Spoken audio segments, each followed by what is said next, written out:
We back, chat. Welcome back to J-Stock Media. And today, we gotta talk about how the Boston Red Sox pulled off one of the most generational screw-ups in recent baseball history.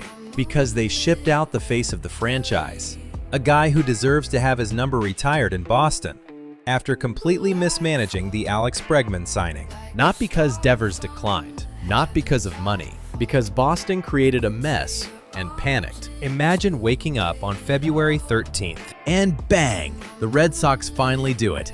Boston signs their missing piece, Alex goddamn Bregman. 3 years, $120 million. There's literally a picture of John Henry with a cigar.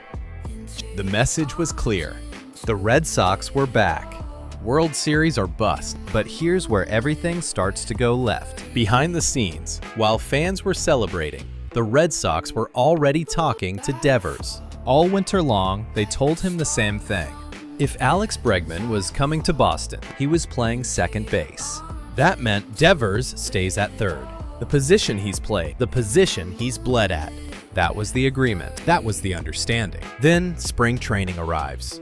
And suddenly, Bregman's taking reps at third, and Devers is being told to move to DH? No build-up, no explanation, just a complete flip from what they promised him. So yeah, Devers was mad, and any franchise player would be.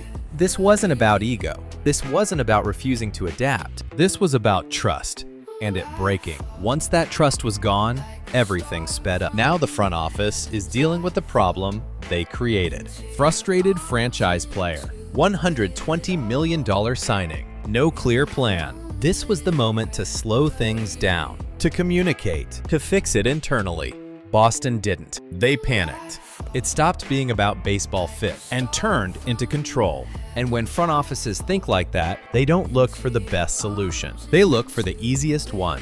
The season starts, and things get ugly fast. Devers struggles, not just slow, historically bad. 0 for 19, 12 strikeouts. Context matters. He skipped spring games and hit in the backfields because of the chaos. And the Red Sox knew it. And just when it felt like things were smoothing out, disaster hits. Casas goes down for the season. Now Boston is scrambling.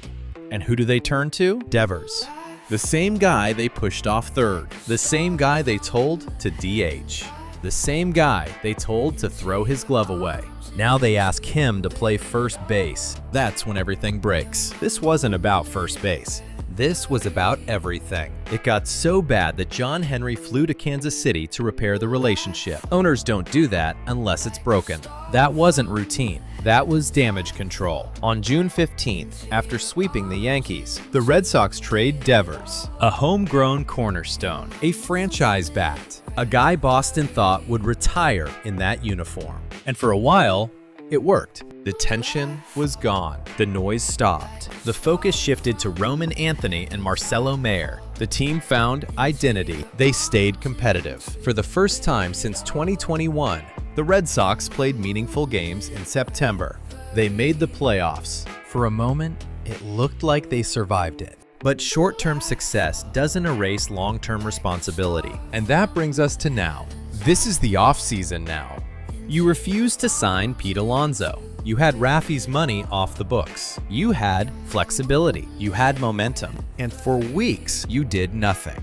Yes, they finally made a move. They went out and got Wilson Contreras. And to be fair, he helps. Last season, as a full-time first baseman, Contreras played 135 games, hit .257, launched 20 home runs, drove in 80 runs, and posted a .791 OPS. That's real production. That's a legitimate middle-of-the-order bat. He fills first base. He adds power. He makes the lineup better. And with the Contreras move, Casas suddenly becomes very questionable. You just brought in a veteran first baseman. Casas is coming off a season-ending injury.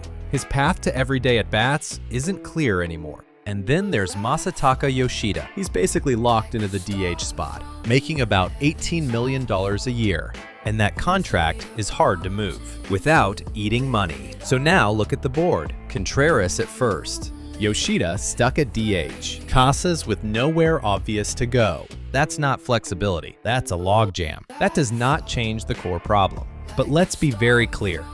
The core problem is still Bregman. You didn't trade Devers to build around Wilson Contreras. You traded him because you chose Bregman. And then you traded Devers, a homegrown cornerstone, for a guy you didn't even lock up long-term. You don't blow up a franchise, pick a side, and reset the locker room for a rental. And while we're here, stop calling Sonny Gray a number 2 starter. He's not. He's a solid arm. He's a veteran, but he's not the guy you slot in behind an ace and feel comfortable with in October. So now you've got lineup questions and rotation questions. And here's the point everyone keeps dancing around. You didn't trade Devers to half commit. You didn't reset the franchise, pick a side, and blow up the locker room just to stop short. Contreras is a piece. Bregman is the pillar. This is the window. Right now, with Roman here, with Marcelo here, with Crochet leading the charge. The future isn't coming. It's already here. If Breggy walks, everything that led to the Devers trade collapses. They won't be remembered for the playoff push. They'll be remembered for a generational screw-up.